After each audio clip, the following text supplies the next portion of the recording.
Hi guys, it's Angie with Fun Endeavors Tie-Dye Lab. Today I'm going to make a reverse dyed double fan fold dress.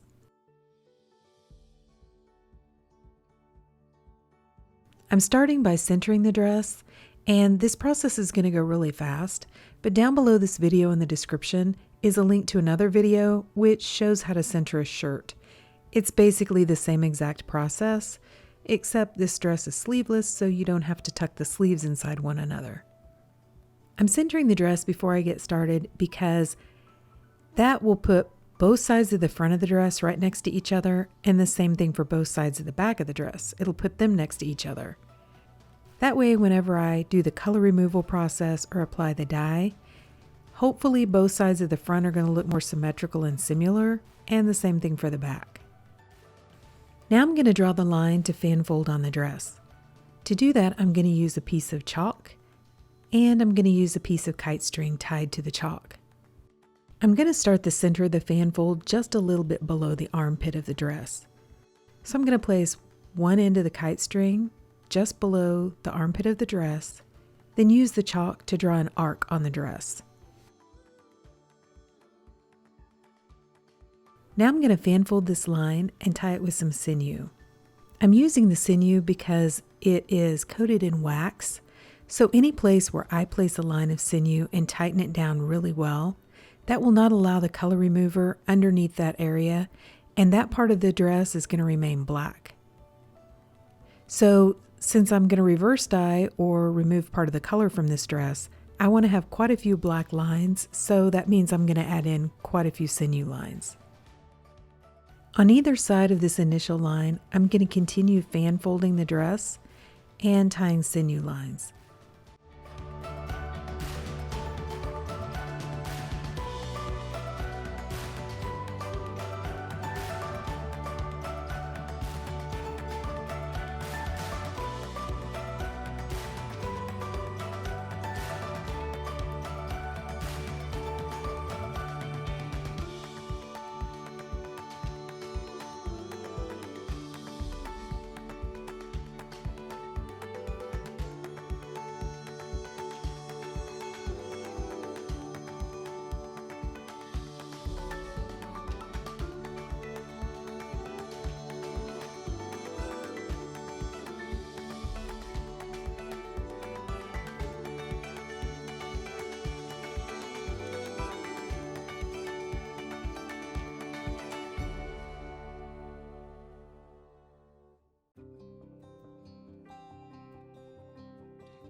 For the color removal process, I'm going to use a product called Out White Brite Laundry Whitener.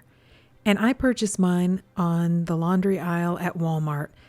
Usually it's over by the bleach section. It doesn't contain bleach though, so it's not going to damage the dress, and I don't have to neutralize it either the way you do bleach. I am going to do this process outside though because it does have a smell, and I don't want to smell the fumes from it, and I don't want the smell inside my tie-dye area.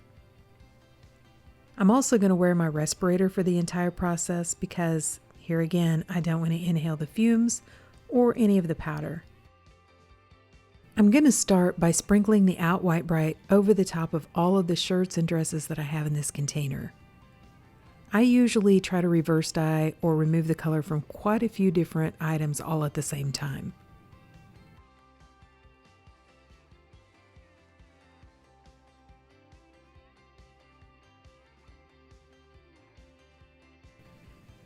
Then I'm going to pour boiling hot water over the top of all of the items.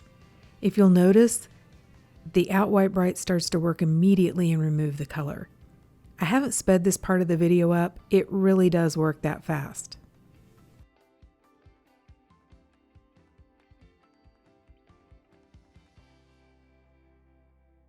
Okay, so I'm going to go ahead and speed the video up.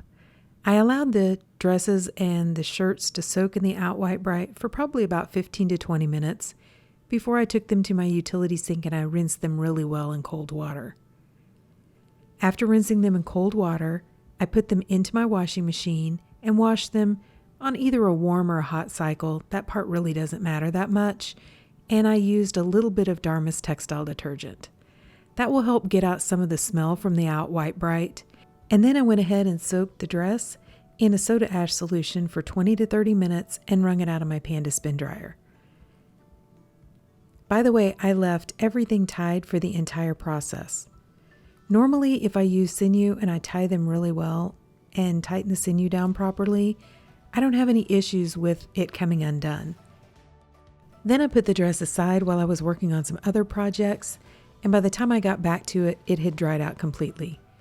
It doesn't have to be totally dry to do this kind of an ice dye process, but it doesn't hurt it if it is.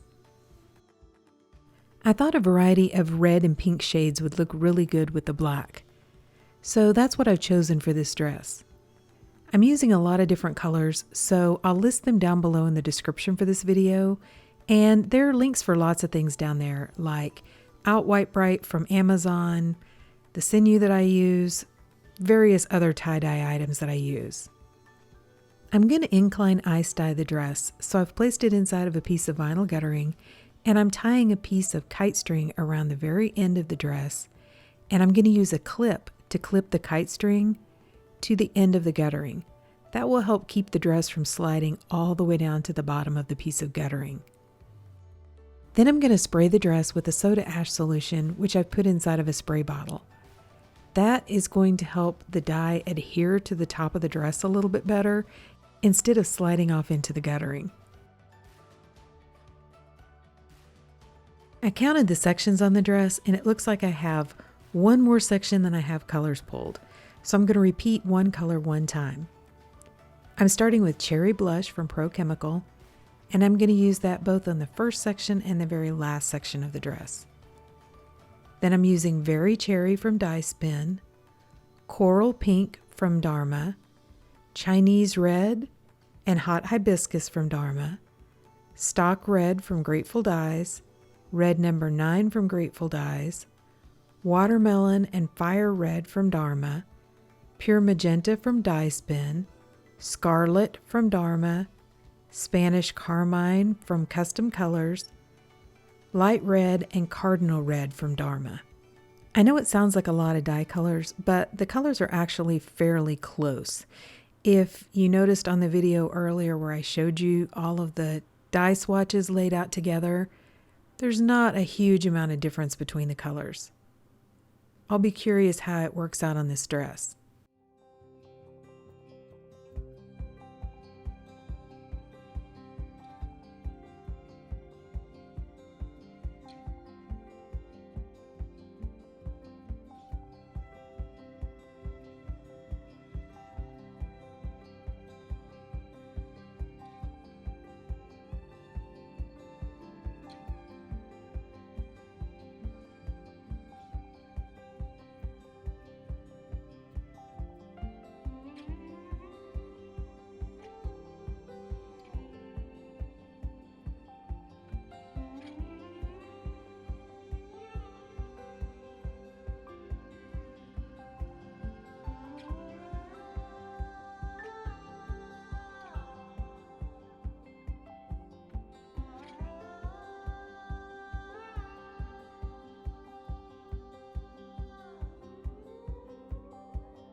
Now I'm going to add an additional sprinkle of soda ash over the top of the dye and add on a layer of ice.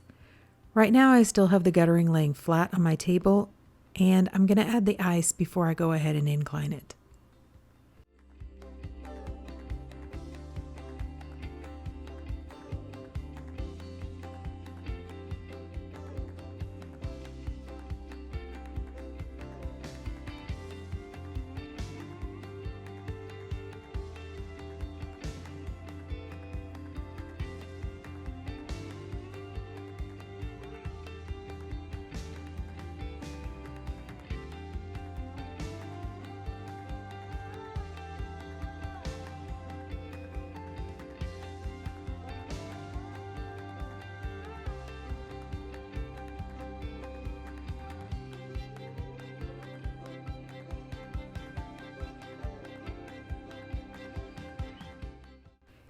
To incline the dress, I'm going to take a plastic tub or tote that has fairly large sides, place one end of the guttering down inside of that plastic tote, and leave the other end hanging off of the edge.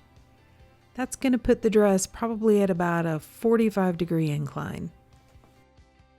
Then I'm going to add just a little bit of additional ice and set the dress aside and allow the ice to melt. After the first layer of ice melted, I came back and added a second layer of ice and allowed it to melt as well, and ended up putting the dress outside for a few hours where it was over 100 degrees. I left the dress all total to process after all the ice melted for about 24 hours before rinsing it. So here's what the dress looked like right before I started rinsing. The dyes come through really well to the back side, so I started rinsing it in cold water to rinse out the soda ash that was in the dress. Then I untied the dress and warmed the water up to hot and continued rinsing to rinse out any of the excess dye that didn't bond with the fabric. When the water was running almost clear, I put the dress along with some Dharma's textile detergent into my washing machine and I washed it using a hot water cycle. Then after the dress was washed and dried, this is what it looks like. Okay, so what do you guys think? I think this one looks really pretty. I like the design on this dress. I think it really makes it stand out. I thought that the red and black would pair well together, and they really do. The colors look really pretty together. But I'm a little disappointed that there's not more difference or color variation in the dress. I kind of suspected that that might happen because the colors that I chose were pretty close to each other, but I thought I would get a little bit more color variation. I also can't see a lot of dye movement in the dress, partially because the colors are all just so close. You just can't see or differentiate that much dye movement. There is a little bit of color variation, and there are a few areas right kind of in the middle part of the dress that the dye didn't totally fill in that area. I looked to see which color that was, and I think it was the watermelon from Dharma, which didn't totally fill in the area. I really think that's kind of a cool effect on this dress though. I hung it on the mannequin, and every time I would look at it, I would notice that area, and I think it looks kind of cool with the taupey color showing through the red just a little bit. I don't mind it. I put a photo of it laying flat because I think you can see some of the color variation a little bit better instead of when it's hanging on the mannequin. So I really like the dress. I love the red and black combination, and I think it just really pops. But what do you guys think?